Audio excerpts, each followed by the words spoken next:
Hi guys, today we are going to learn how to make your own paper loom. So I've started off with my materials. I have a sheet of construction paper, a ruler, a pencil, and some scissors. Measuring is going to be a big component in this lesson. You're going to start off by folding your paper in half. If you fold it hamburger like I'm doing, you're going to have a loom that is taller. If you decide to fold it hot dog, you're going to have a loom that is wider. Whichever choice you make is fine. Just make sure that the paper strips you get match the length of your loom. Okay, this paper is going to stay folded, and now we're going to start using the ruler. The first thing I want you to do is line your ruler up on the edge of your paper, the flap edge, which is the side that opens,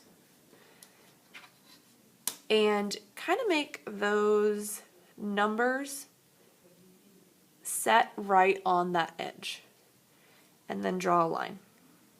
It does not need to be a dark line, but this is an important one because this is going to be your reminder for where you stop cutting. If you cut past this line and go to that flap edge, you're going to end up with strips of paper instead of a paper loom. Now we're going to be looking at that folded edge. I am going to line my ruler up with the 0 on the edge, and just to make sure my ruler is straight, I should be getting close to the 9" here.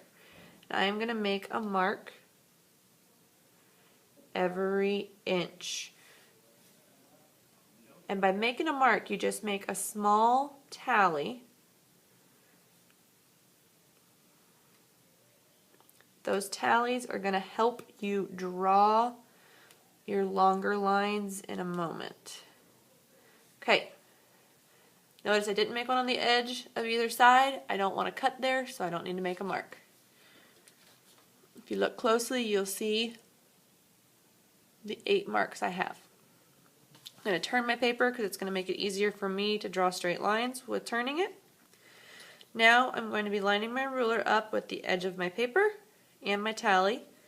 An easy way to do that is taking your pencil and setting it on the tally. That way you know your ruler is going to go through that mark. I'm going to draw my line. And I'm going to do that on all 8 of these marks.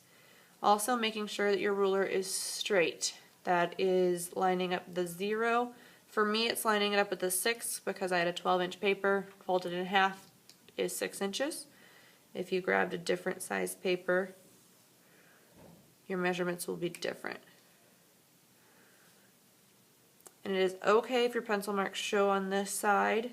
This is going to end up being the back, so you're not going to see it.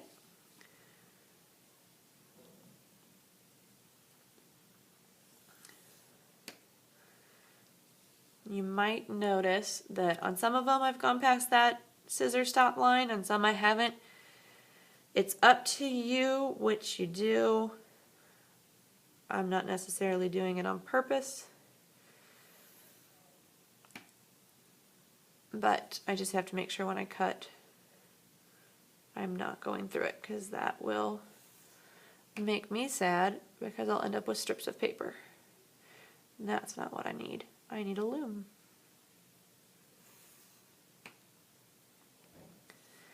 Last one here, and we'll be ready for our scissors.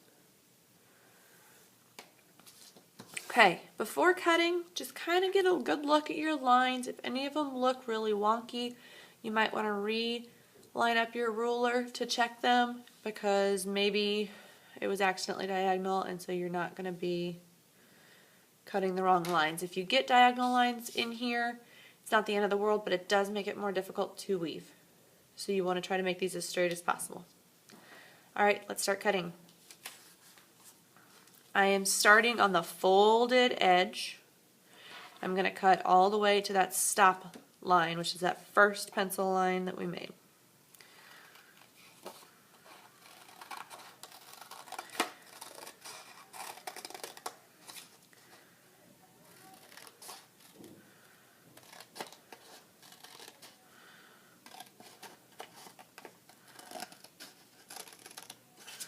Something else that's important is making sure you're holding your paper together as you're cutting.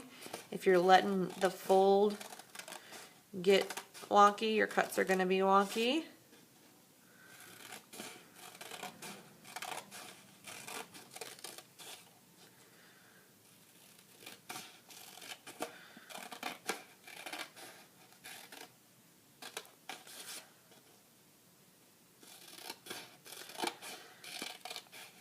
When you're doing a paper loom, I don't recommend making your spaces any smaller than an inch.